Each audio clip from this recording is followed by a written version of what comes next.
All right, everybody, what's going on? Well, racism's done, man. We did it. After 3 weeks of intense, peaceful protesting, we got rid of all of the racisms, the systemic racisms, the systematic racisms, the oppressive racisms, all of them vanquished with the power of soy lattes, skinny jeans, and gender studies degrees, boys. That's right. If you were one of these warriors fighting against racism and white supremacy, if you were an anti-racist foot soldier, give yourself a pat on the back, grab your social media platform of choice, and tell everybody that you did it. I did it, everybody. I took out my fucking Crayolas and I put on a piece of cardboard that Black lives, like they totally matter, everybody. Your uniform, are you afraid of police? I have a question for you. You're white and you're telling this to two black police officers. Yeah. Do you see the problem with that a little bit? No, I don't, because you know what? Just because I'm white and I haven't experienced racism myself doesn't mean I can't fight for justice. They're a part of the system. They're a part of the problem. Just because they're black doesn't mean they're not a part of the problem. And I marched down the street, and I stole some stuff, and I burned some stuff down, and I threw some fucking firecrackers all over the place, and I definitely put my limp wrist out there, and I told everybody, hashtag everybody, Black Lives Matter, everybody. No lives will matter until Black Lives Matter, everybody. We did it. Tell everybody, and tell everybody that you did it in the name of George Kirby. That's right. Holy shit. These people are left so fucking stupid. A day or two into the George Floyd riots, you know what was trending on Twitter? Hashtag George Floyd. These dumb motherfuckers don't even understand what they're doing. They don't know what they're fighting for. They don't know who they're fighting for. They're just like, there's an anti-Trump meeting that I can go like burn stuff and yell and scream at the sky and set shit on fire. Well, I'm there. Hand me a fucking placard. George Floyd, George Kirby, it doesn't fucking matter to these idiots. And it so doesn't matter to these idiots that Nancy Pelosi, they were out there doing a police reform bill, and she's telling everybody that they're going to name it. They're going to name it after George Kirby. Holy balls. This is a perfect representation of how the left don't give a fuck about anybody. Stop biting to this notion that anybody from the left, whether it's these cocksuckers from Congress or it's a gigantic corporation, you morons. Apple doesn't care about you. Microsoft doesn't fucking care about you. Disney doesn't care about you. Fucking Target, Walmart, none of these places, NASCAR, none of these places care about you. They don't care about your sexual orientation. They don't care about your skin color. They don't care about your religion. They don't care about your gender. They're using you dumb idiots. They're trying to sell you shit. They blast you. We changed our logo with everybody. We turned it rainbow flavored. Buy our shit. Or we put a fucking black fist emoji this month for our fucking logo. Buy our shit. It's a corporation, morons. It's such a corporation, and you're being so played that these dumb assholes are not even embarrassed that they don't get the dude's name right. You've been burning down Democrat-run shitholes for a month now over this man. You would imagine that this chick would know his fucking name, but no, she can't be bothered. Cannot be bothered. The entire point of this press conference, at least this section here, was to tell everybody how great the Democrats were because they were going to put forward police reform legislation and they were going to name it after the dude that supposedly started all of this, the grassroots movement behind this man, and she done fucked up the guy's name during this press conference. And all the people from the left, that's fine. That's totally fine. We're Slate Act. We're CNN. Washington Post, for CBS, ABC, CNN, BBC, or all of you fuck-wing, left-wing twats out there pointing out that this bitch is either drunk, she's senile, or she doesn't care about this movement enough to learn the dude's fucking name. It's gotta be one or the other. I imagine it's a bit of all of it, by the way. The first sentence, they're doing this for the judiciary. George's daughter, but his You name mean- will be always remembered because you'll name the bill for him. And I said, well, I recommend that to the Judiciary Committee and to the Congressional Black Caucus who have shaped the bill. But I only will do that if you tell me that this legislation is worthy of George Kirby's name. So what you just saw there was Nancy Pelosi forgetting George Floyd's name, specifically in the context of honoring George Floyd's name. She's calling him, I think, George Kirby there, but some people are saying she's calling him George Curry. Certainly, Kirby or Curry doesn't sound like Floyd. And again, it's not just that she mixed up names. That happens from time to time. even the best of us mix up people's names. But specifically here, she's talking about police reform. The police reform that's been spurred by what happened to George Floyd and other black people, other African Americans over the past few weeks and really over the past few decades and generations, and how there needs to be justice. No reasonable person disagrees with that, and I do think we need police reform, although I would go much, much, much farther than Nancy Pelosi and the corporate Democrats. But The Judiciary Committee? she's No, saying the Judiciary that Committee. George Can somebody please send this chick some fucking poly dead so she has a fight with these dentures? Can somebody blood test this chick before she gets in front of a mic? Is she drunk? Is she fighting with her teeth? Is she just flat out fucking, you know, she is 80 years old. But she's doing this press conference and she tells everybody how much she cares about George fucking Kirby, and everyone's like, that's totally fine. That's totally fine. Take a look at this. We're over here at the Gateway Pundit. Pelosi calls George Floyd by the wrong name during presser. House Speaker Nancy got no teeth in my fucking skull. Pelosi, a communist of California, on Friday called George Floyd by the wrong name during a press conference less than 24 hours after the House Democrats passed police reform legislation. 80-year-old Pelosi referred to George Floyd, the black man who was killed by a Minnesota police officer, as, quote, George fucking Kirby. I'm very proud for the Judiciary Committee that before he testified, he said to me, Madam Speaker, do you think that I can tell George's daughter that his name will be always remembered because you'll name the bill for him? And I said, well, I'll recommend that to the Judiciary Committee and to the Congressional Black Caucus who have shaped the bill. But I only will do that if you tell me that this legislation is worthy of George Kirby's name. And he said it is of George Kirby's name. So there you go. Couldn't even be bothered to get the dude's name right because, of course, they don't care about this man. They don't care about George Lloyd, George Kirby, or George Floyd. The entire situation was a way for them to milk soft-headed, overly emotional, ignorant individuals into sending them more and more money. All of that money that you dummied and sent to the Black Lives Matter organization is going to this party. They built you. A bunch of white people in Washington, D.C. are using you soft-headed morons as gullible fucking money cows, and they milked you, dumb idiots. They soaked you. Good job, and you fell for it. And you fell for it so hard that you won't even question that when this chick goes in front of a press conference and gets the guy's name wrong, you won't even be like, oh, what? What's going on?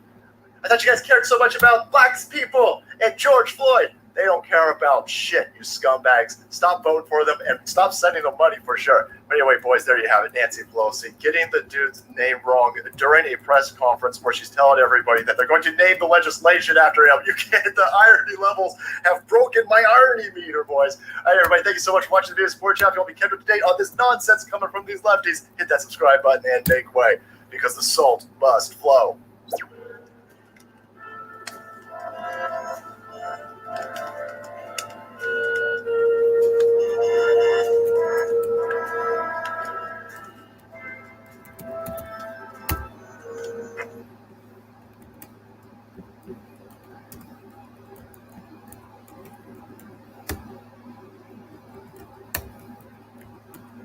If you have a black vehicle, this is something you're going to want to buy.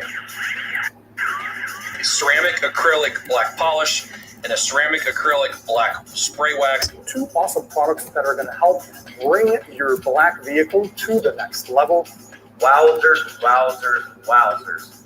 No smearing, no residue, nothing. I'm blown away. Easy on, easy off. It really brought the gloss out in that paint. Go out and get it now.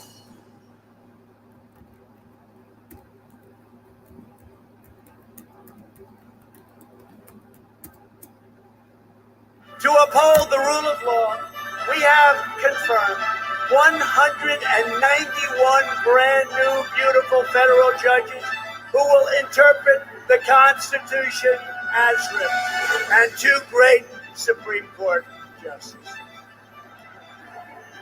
2 great ones. The best is yet to come. I'm Donald Trump, and I approve this message.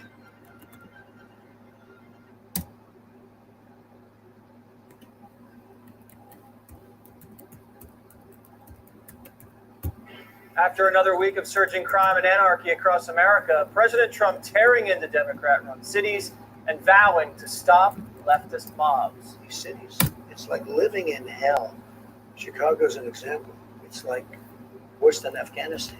They're anarchists. The big thing they want is they want to really destabilize our country, and we don't let them.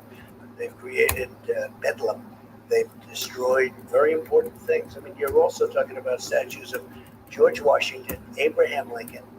They'd like to get Jesus. We're going to get tougher and tougher. And at some point, there's going to be retribution because there has to be. These people are vandals, but they're agitators, but they're terrorists in a sense. The president isn't the only one fed up with what we've been seeing.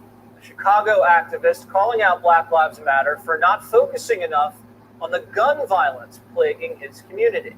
The entire nation should be outraged when a 3-year-old is executed on the streets of Chicago and a 13-year-old young girl was killed on the west side of Chicago as well. It makes no sense to me if we continue to stand up against the system, but we will not stand up in our own neighborhood.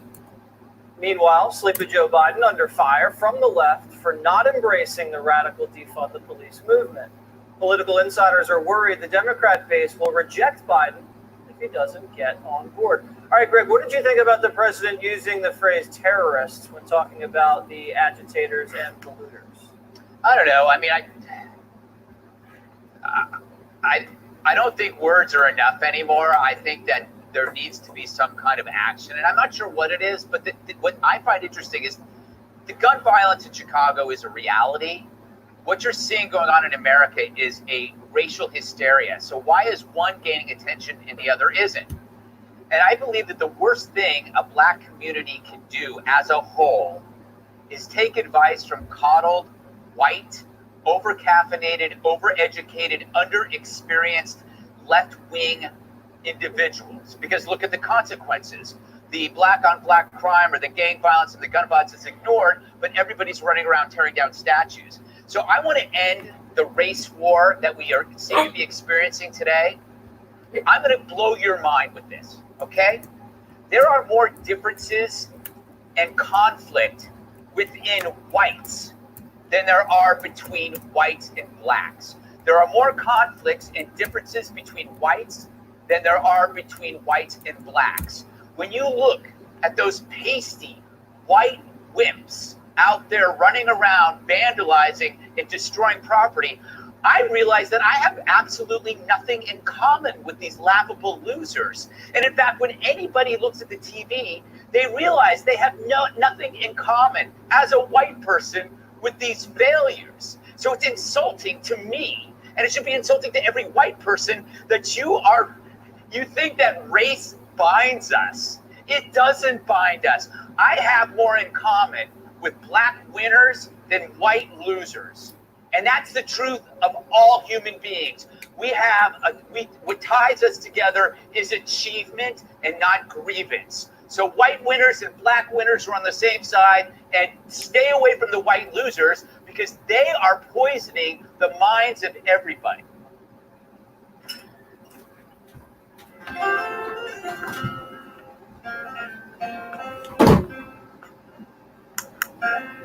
Hey there, I'm Kiki from B&G Guitars. I wanted to share with you the story about how I built my dream guitar, the B&G Kaleka.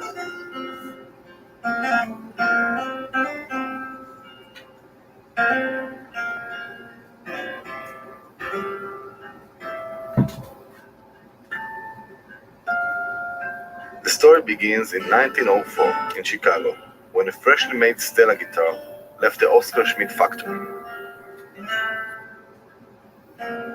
Stella guitars were the bread and butter of the legendary bluesmen of the early 20th century.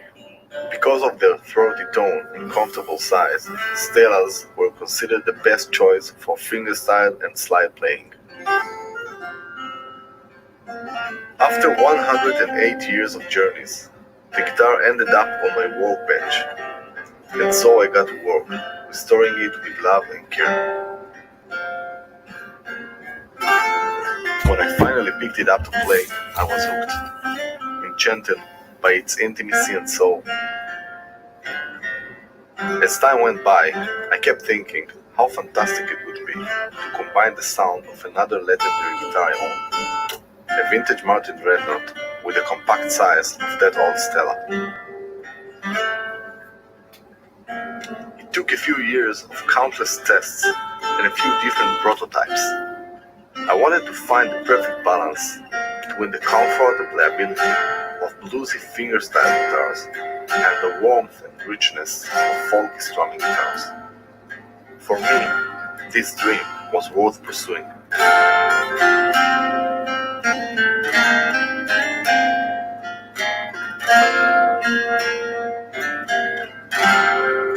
knew I had to start by finding the optimal body size through many hours of research and trial and error. I also had to determine the right shape and depth, experiment to find the most accurate pattern, size and weight for the braces, and figure out the perfect thickness for the top. It had to be thin enough to resonate with a lot of bass and still remain strong enough to withstand the tension of the strings.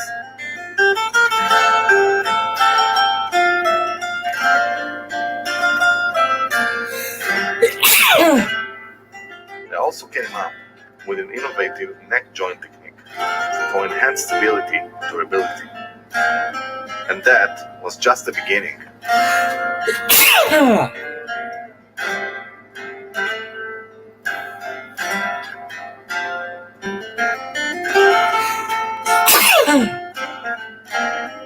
At the end, I finally had a guitar I was proud of, old and new at the same time. It had its own voice and character, and yet it felt familiar, like an old friend. I knew I had to bring it to B&G and share it with the world. And thus, the Caleta was born. We use only premium tone woods, like the 20-year air-dried spruce that we use for the soundboards. We voice each top individually and use hide glue for maximum sustain and the rich and balanced tone. Each Caleta is made according to traditional American luthiering techniques. As a luthier, I get the rare opportunity to make my dreams as a guitar player come true.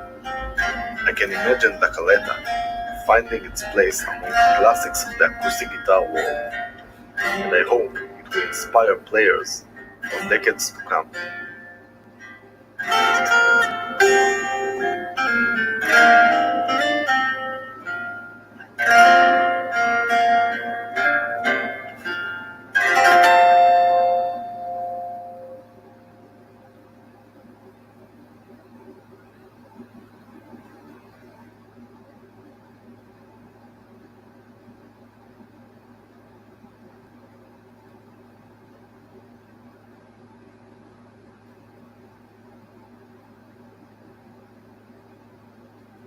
Take the glove box quiz. How many of these 9 life-saving tools do you keep in your glove box at all times? You're going to get 1 point for each one of these tools that you have. But before I tell you your quiz score, you're going to find out which one of these tools is the #1 tool every driver above 55 and their adult children ages 30 to 54 should have in their car to be ready for anything, and why I sometimes call this single device my glove box angel. The real name of this tool is the Halo XT flashlight from Ford Patriots.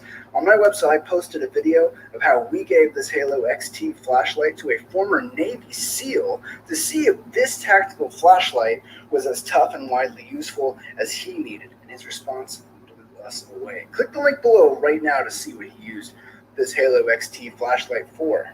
And if you do click this link, you're going to see a special deal on the Halo XT flashlight, but it's only available while we still have the supplies to make that deal. So you're going to need to click the link right now. Okay, so here's the quiz. How many of these 9 life-saving tools do you keep in your glove box at all times? Tool #1, do you keep a small seatbelt cutter in your glove box in case your seatbelt clip gets jammed after a side impact? You just cut it like that. #2, do you keep some kind of effortless window smasher in case your power windows don't go down, like if your car is impacted or if you're underwater or flames are spread out nearby? Do you carry something that makes an emergency exit when you need it the most?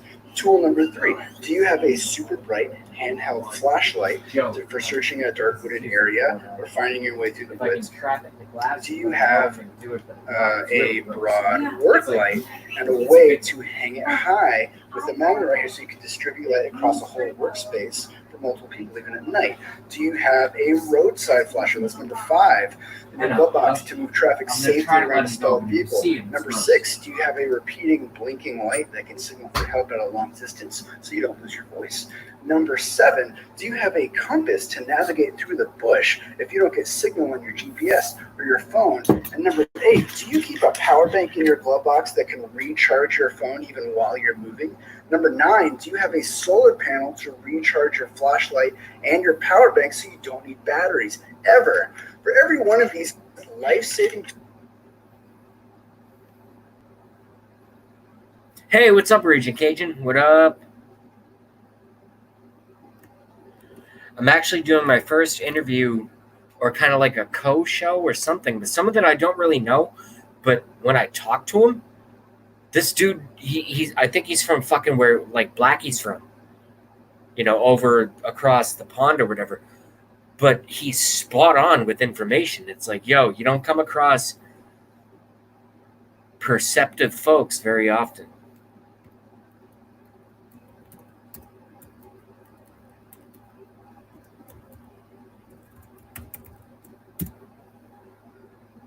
Showing some love to Raging Cajun.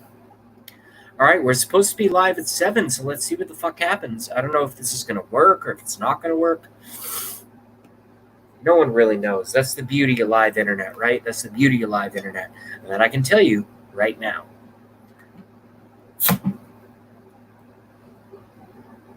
I think Raging Cajun will come back, and I think Coop437 will come back. Or who knows? Maybe this show is going to be a total disaster. You know, you never know when you get into something in the first. It's like a job interview on both sides, you know? Is this employee right for the employer? And is this employer, if the person interviewing has any balls, is this person right for the job? You know? Because some people get hired and they take a job that they never should have taken. You like lower the bar kind of thing. Bill Barr, there's so much stuff going on. All right, let's see if I can figure out where this cat is and how to do this. And how to do this.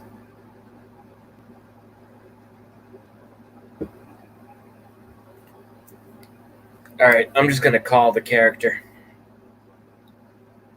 So, why not?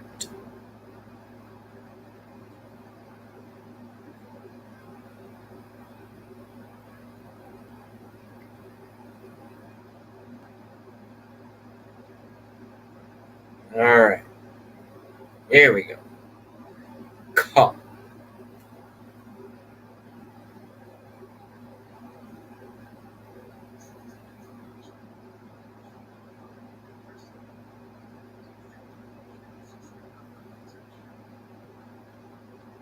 Dude, I'm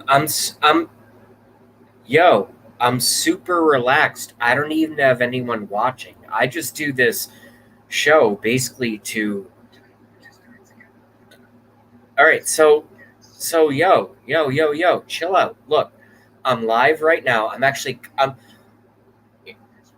If you're you want to see something funny? You want to see something funny?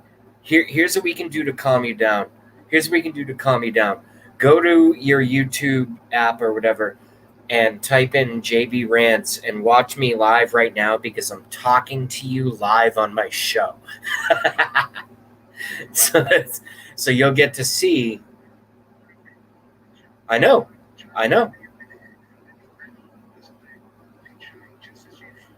Sure. Yeah, just figure out a way to get on the fucking show. I don't know. Wait, hold on. Hey, you still there?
Oh, Christ.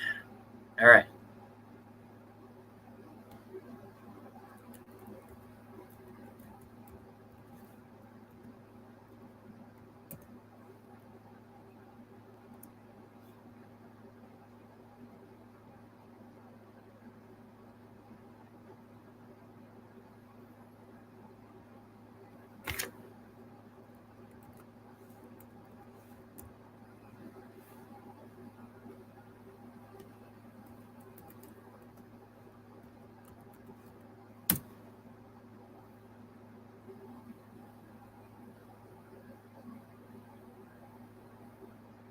Yeah. Dude, this thing has changed my life. All you're hearing is the sound coming out of the sound hole.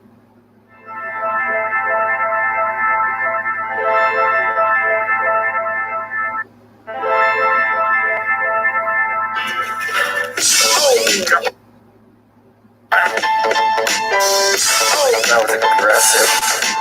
Oh my god! That thing just waked on it. It hit it 3 freaking times. This place is insane. We are back. We are going to dump the kayaks in against our better judgment, but we drove back out to a main road, finally got service.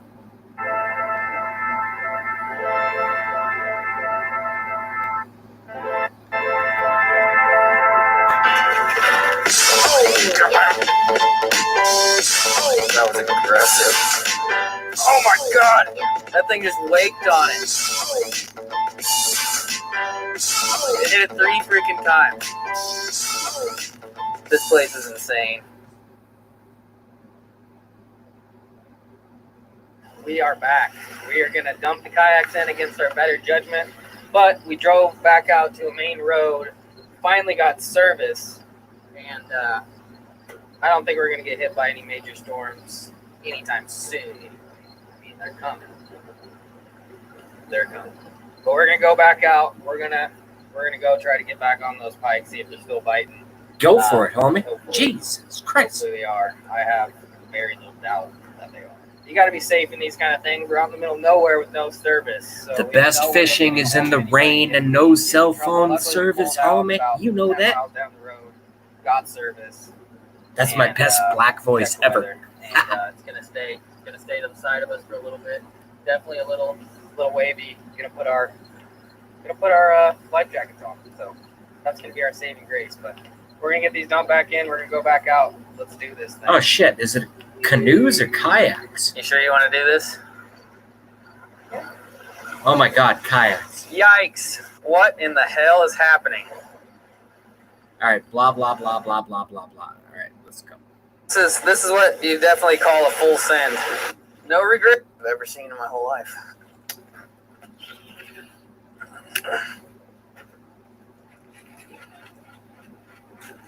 Oh my god. That was a giant. That was a freaking monster. That might have been a 40. We knocked it out of the water and then came back for it. That was insane. I'm trying to be quiet right now. People over there. But that was the craziest thing I've ever seen. Oh, hey, what's your name? I thought it was Boo. So what happened over there for you? I lost a bass. The bass. That's bass. Let's go away. Oh, you found the spinnerbait from Walmart.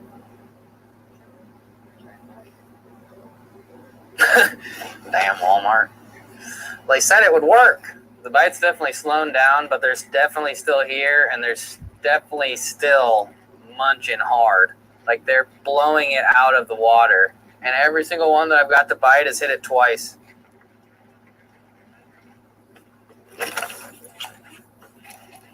Maybe I need to pause more. Old boy smashed it.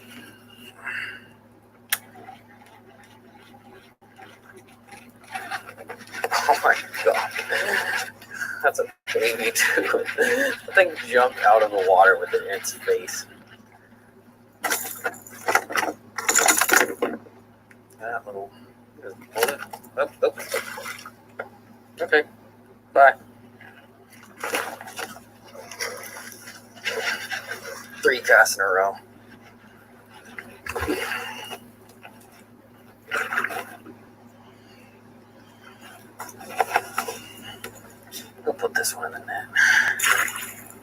time landing them, so there we go. A little bit better one, not really though. Go. And hooked. Oh, there we go. Sweet. Number 3 of the second part of today's excursion. And yeah, we haven't got much more size. We got company back here. We're gonna keep